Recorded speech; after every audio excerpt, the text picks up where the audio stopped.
Welcome to Pax Britannica. Season 2, Episode 65. A Coalition of Chaos.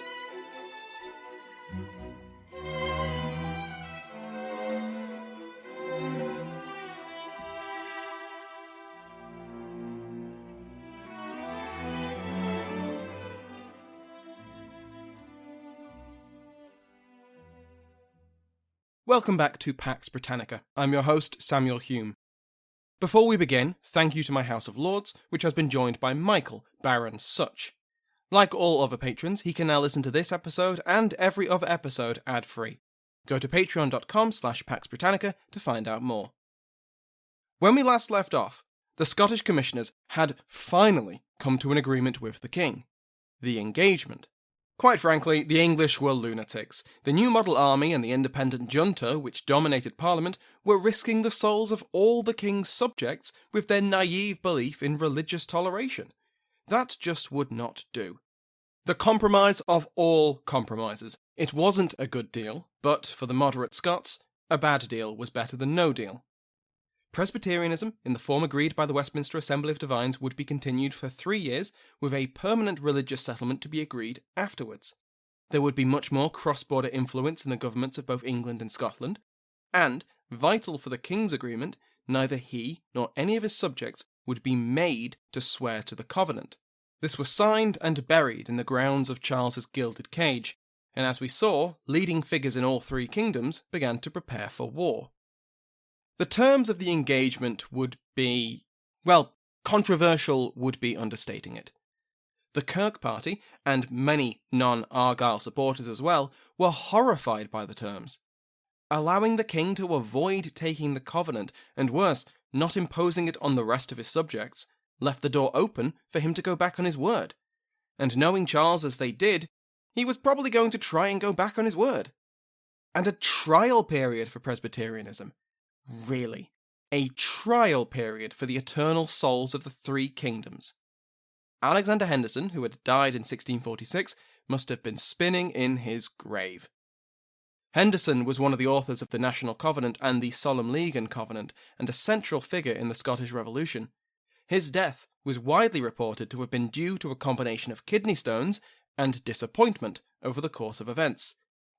One of his last recorded sayings over dinner was, quote, "There was never a schoolboy more desirous to have the play than I am to have leave of this world." End quote. Cheery bloke, I'm sure it cheered up dinner. He was buried in Greyfriars Kirkyard, where the citizens of Edinburgh had gathered to sign his beloved National Covenant 8 years previously. So this is all to say that the Kirk denounced the engagement, and its ministers preached against it from the pulpit. Later, when Hamilton and the Engagers attempt to recruit an army, they'll find it very difficult in the regions of strong Covenanter sentiment, such as Ayrshire. Despite forbidding young men from leaving the kingdom to escape the draft, hundreds escaped to Ulster or Ayrshire. More on that shortly. But even supporters of the king, like the exiled Marquis of Montrose, rejected the benefits of the engagement. He didn't trust the Engagers, believing that they were capable of betraying the Stuarts if need be, and he refused, repeatedly, to be party to any strategy involving them. But for their part, most of the Engagers didn't want anything to do with Montrose either, who had caused Scotland so much death and destruction. Historians have been divided over what the engagement represented. Alan MacInnes calls it a reactionary effort to reassert aristocratic dominance over Scotland and, simultaneously, promote a conservative resurgence in all three kingdoms. But Laura Stewart and Janie Nugent disagree, saying that it's far more complicated than that. The Engagers had a plan. They were proactive, and this was appealing to those who were tired of the Kirk Party's essentially wait-and-see approach, especially as all they were seeing was rampant heresy and political radicalism spreading through their southern neighbour. When we last saw Ireland, the Catholic Confederacy had suffered serious defeats at the hands of the parliamentarian commanders, Colonel Michael Jones, Governor of Dublin, and Lord Inchiquin, the Lord President of the province of Munster. At the Battle of Dungan's Hill, Jones destroyed the Confederate army of Leinster, commanded by General Thomas Preston, killing between 2,500 and 5,000 Confederate soldiers in the battle itself, and in the exceptionally brutal massacre which followed. Further south, Inchiquin defeated Lord Taft's Munster army at the Battle of Knocknanas, killing around 3,000 men. He'd also brutally sacked the town and cathedral of Cashel 2 months earlier. These defeats sent the Confederacy reeling, and the Kilkenny Assembly wanted someone to blame. Many of them landed on the papal nuncio, Archbishop Rinuccini. Rinuccini had, after all, forced the Confederacy to repudiate an earlier treaty with the king through the threat of excommunication and a literal military coup. The Assembly dissolved itself on Christmas Eve 1647, leaving the Supreme Executive Council divided between supporters of Rinuccini's hardline position and the moderate peace faction. In England, the independent-dominated Parliament and the New Model Army prepared for war, and began setting their house in order. Because, good grief, their house was a mess. There was growing resentment against Parliament, against the army, against the taxes raised by the former to pay for the latter. In print, royalist and generally anti-Puritan, anti-army pamphlets were everywhere, condemning their policies and the army generally, and calling for an agreement with the king, or at least the restoration of the king to London, so that the instability of the Civil War could finally be put to bed. Hundreds of reformados, former army officers drummed out of Parliament's various armies when it new-modelled its army, and former royalist officers alike flooded north. The restrictive religious policies of Parliament, particularly the banning of celebrations like Christmas, along with festivities and games like the Maypole, as well as banning stage plays, demolishing theatres, and having actors publicly whipped, were turning more and more people against the government. These events would become flashpoints for public and popular resentment. Historians have noted that these events, from small private observances in houses and churches to public gatherings in village and town squares, can show us a lot. These were not just protests from local people, resentful of an overbearing central government, the kind you can find everywhere at any time period, really. They certainly were that, and they were often explicitly condemning or rejecting what they saw as unjust or tyrannical policies. But they were also often explicit in their support for the king, for his restoration, and for the restoration of the Church of England as they once knew it. They harkened back to a time before the Civil War, before the government collapse and the ancient liberties of England came under threat. A peaceful, harmonious pre-war world which, through the lens of hindsight and set against the world they now had been shorn of its flaws by the passage of time. Of course, this wasn't the case everywhere, and parliamentarian sentiment remained strong in key regions such as Warwickshire, Suffolk, Somerset and Lancashire. These sentiments were also gaining a radical flavour, underpinned by newly developing political ideas. Don't think that the Levellers and those like them have gone away just because the grandees restored their authority over the army. Political radicalism remained widespread and increasingly influential, flourishing not just because of the high political crisis which was now unfolding, but because of ordinary and more important problems, like, getting enough food on the table to feed your family.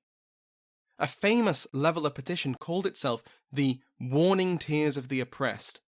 Its warning was that, quote, necessity dissolves all laws and government, and hunger will break through stone walls. None of this was helped by the weather of 1648. The wet and terrible summer would mean a very poor harvest, the third one in a row. Many sought to blame someone for this, and those who didn't blame Parliament or the army or everyone in charge, and there were many of those, blamed the king for not coming to terms and for starting another war. They were getting increasingly frustrated by the intransigence of the king, and the question was being asked, quietly at first, but increasing in volume, do we really need the king? Do we need this king? Do we need any king? Before I continue, there's a few things to keep in mind. Firstly, as we cover the events of 1648 over the following episodes, we're going to be jumping from kingdom to kingdom. My timeline notes for this year are a mess of red, blue, and green highlights. Events are happening very quickly, all at the same time, and unlike with the First Civil War, I'm going to try and cover everything as it happens, rather than compartmentalizing it by kingdom. I think to do otherwise would hide the chaotic nature of these events and how important and intertwined these actions and the people making them are to one another. So, if you find yourself getting confused about where we currently are, you aren't alone. I was too, putting these scripts together. Secondly, let's define our terms. When I refer to royalists in these episodes, I'm talking about a coalition made up of many different groups and people who often have very little in common except a shared opposition to the independent junto in the English Parliament and to the New Model Army. They might have different goals, and these goals are often mutually exclusive. So, this coalition now includes the Scottish Engagers, many of whom also consider themselves Covenanters, moderate English parliamentarians and English political Presbyterians who had fought against the king in the First Civil War, unashamed royalists from the First Civil War, Irish Protestants who opposed the New Model Army, Irish Catholics who were willing to compromise with the king and Ormond, and a great number of ordinary people who will throw their lot in with the enemies of the New Model Army for whatever reason matters to them. Some believe that only by things going back to normal will their lives improve. Others are appalled at the revolutionary behaviour and rhetoric of the New Model Army, independents and political radicals. When I refer to Parliament or parliamentarian, I'll mostly be speaking of the independent junta which currently dominates events, or the elements of the New Model Army which remain firmly under the command of the grandees like Fairfax, Cromwell and Henry Ireton. Parliament is not as unified as the army, nor is it firmly unified with the army, but I'll make clear when those conditions are important. There has been a lot of resentment brewing in the Three Kingdoms, and England especially, and even as the broad church of royalism has become even broader, attitudes are hardening, especially in the New Model Army. There may have been some civility in the First English Civil War, with letters from old friends, forced by ideals to fight one another. There was nothing civil about the Second Civil War.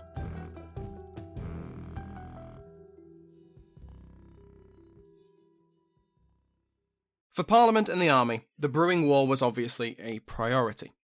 The House of Commons appointed Sir Thomas Rainsborough as the new Admiral of the fleet which guarded the Solent, the stretch of water between mainland England and the Isle of Wight. The king could not be allowed to escape again, or be rescued by foreign powers or domestic rebels. Rainsborough was reliable, and the Commons decided he was their man. But the House of Lords refused the appointment. They didn't pass the ordinance. So another precedent was laid down. The House of Commons simply ignored the will of the upper house. Rainsborough was simply told to take command on the authority of the Commons, whatever the objections of the Lords. The army also tried one more time to bring the king to the negotiating table.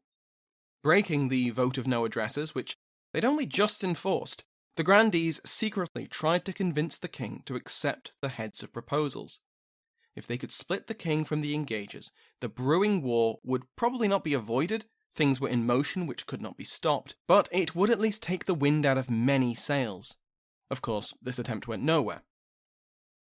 In Scotland, the Committee of Estates, which governed while Parliament was absent, accepted the engagement in principle, but well aware of how controversial the agreement was, they delayed acting on it until Parliament could assemble and ratify it. Every ounce of political legitimacy would be needed to see this win over the Scottish people. When that Parliament met on the 2nd of March, many royalist nobles and gentry, who had either avoided previous Argyll-dominated parliaments, or at least stayed fairly quiet during them, were in attendance, and loudly in support of the engagement. Parliament ratified the engagement by a substantial majority. The Kirk faction and Argyll did not care for being in the minority for once. I've read some historians describe Argyll as someone calmly sitting to one side, watching this all go down, knowing that it will end badly, not interfering directly, but allowing his rival Hamilton to mess up, and quietly preparing to deal with the fallout. I'm not so sure Argyll came to that conclusion so quickly, if ever, and there is evidence that his faction, unable to dominate Parliament, attempted to win over the most important piece in this drama, the army.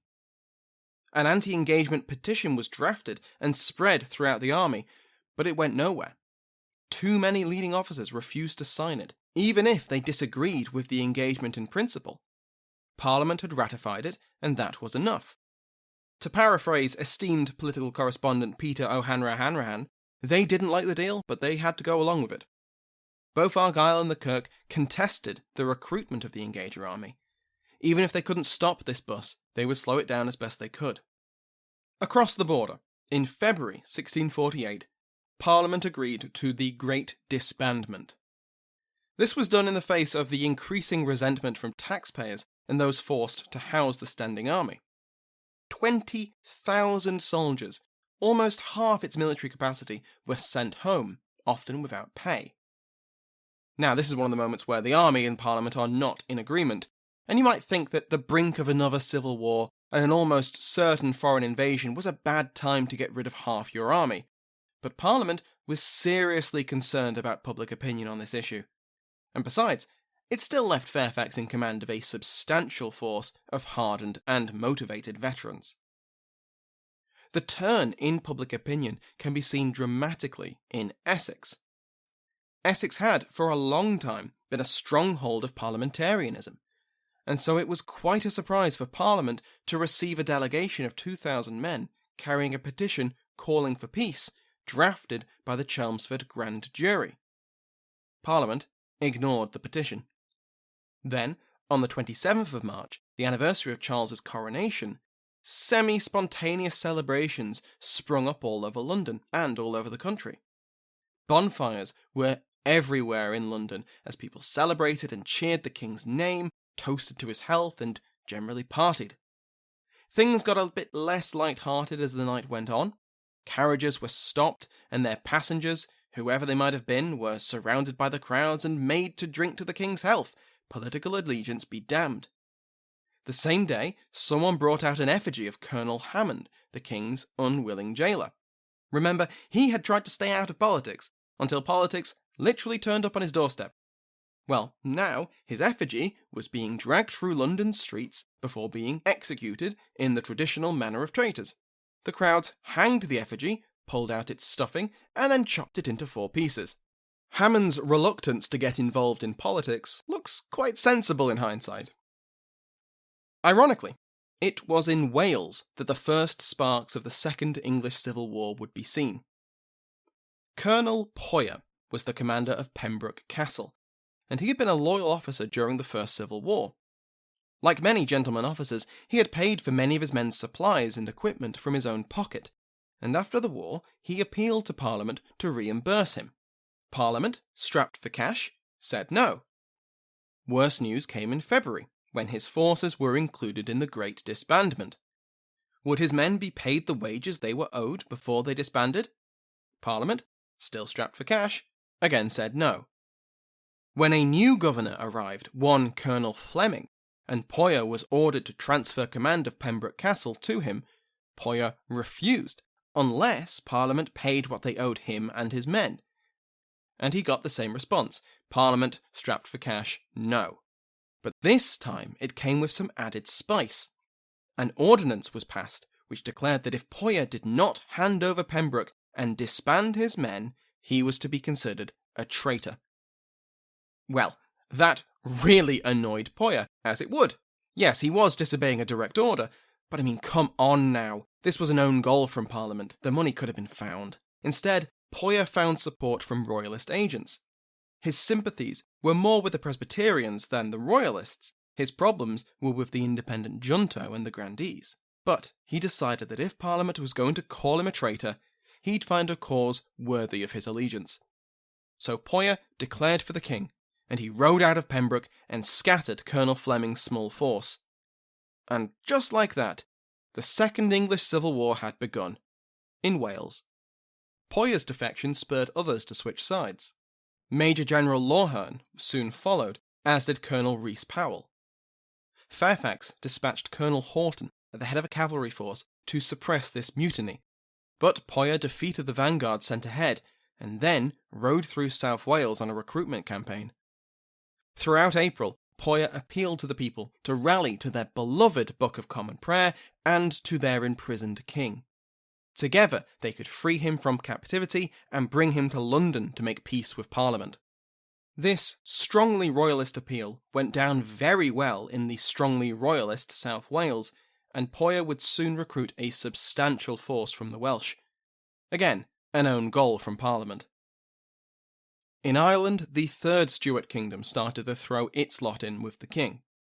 Just like with Poyer, it's an estranged parliamentarian commander, angry and resentful of the independent junto who defected first. I'm speaking, of course, about Lord Inchiquin, Lord President of Munster, who had grown sick and tired of the interference of the independents on the Derby House Committee. He'd won an impressive victory at Knocknanas, and dealt a severe blow to Irish Catholicism with the sack of Cashel, and what had Parliament done to reward him and his men? Nothing. The Derby House Committee instead continued to deprive him of supplies and pay for his men. Worse, on a personal level, Lord Broghill, his insubordinate second-in-command, who was allied with the independents, continued his campaign to blacken Inchiquin's reputation. Inchiquin, deprived of political and material support throughout the winter of 1647-48, warned Parliament that if they continued to deny him resources, he would have to send men back to England, because he couldn't feed them, let alone pay them. He had to sit on the defensive the whole time, unable to press the advantage which he'd won at Knocknanas, and which Jones had won at Duncan's Hill for lack of manpower. And it was in this position, rejected by the Parliament he had loyally served, that the King's agents reached him. Colonel John Barry, an interesting character who probably deserves a bonus episode. He was a devout Catholic, a firm royalist, and a close confidant of Ormond, who often sent him on secret missions just like this. Anyway, Colonel Barry arrived, and successfully bent Inchiquin's ear. After the treatment Inchiquin had received from the independents at Westminster, this was probably as easy a sell as Barry ever made. On the 3rd of April, Inchiquin assembled his army and informed them that he was going to seek a truce with the Catholic Confederacy along the lines of the cessation, and he would oppose the king's enemies in England. Several of his officers could not contain themselves at this declaration, outraged that Inchiquin would turn against Parliament, support the king, and make peace with the hated Confederacy. They tried to rally the army against its commander to relieve the traitor from command, but Inchiquin was no idiot. He'd known that many of his officers would react poorly to his decision, and he was ready. Those who had outed themselves as mutineers, as well as those he doubted the loyalty of, were quickly arrested and imprisoned by troops loyal to him. New officers were appointed in their place, and Inchiquin's command of the Munster army was secured in a bloodless afternoon. The imprisoned officers would be helpful hostages against Parliament, who already had his son and heir imprisoned, just another reason Inchiquin disliked Westminster. With his position secure, Inchiquin started negotiations in earnest with the Supreme Council at Kilkenny. On the last days of April, in the Borders, the first steps of the Scottish invasion began. Notably, not by the Scots themselves. Instead, Sir Marmaduke Langdale and Sir Philip Musgrave kicked things off early, and earlier than Hamilton and the Engagers might have liked. The English royalists clearly saw an opportunity, because they quickly secured key fortresses on the border. Langdale captured Berwick with only 100 men. That's not 100 men casualties, that's just 100 men. Now, if you thought that was a bargain, Musgrave went one better. He captured Carlisle Castle with just 16 men. And like that, the road south was open to the Scots. They could travel down the east road, but they could also march down the west, through the hills and lakes and forests of Cumbria. One was a much easier path, but, it's good to have options. Now they just had to sit and wait for the Engagers to arrive. Any second now. They'll be right along. Any second. Where the hell were they? And not that they were complaining, but where was the rest of the new model army? They were holding the gates to England wide open for a foreign invasion, which could hurry up a bit, if you please. Surely Fairfax and Cromwell should be racing north to take Carlisle and Berwick back. Next time, we'll see what's keeping both armies. Thank you to my House of Lords, the King's favourite Mike Sanders, the Duke of Ormond Brendan Bonner, the Marquis of Ludlow Nick Robinson, and the Earl Talbot Tom Cozens. Remember that you can join the mailing list to be notified about new episodes and news about the show by going to the link in the description. Thank you to Sounds Like an Earful for the interval music in today's episode, to my entire House of Lords, and to you for listening.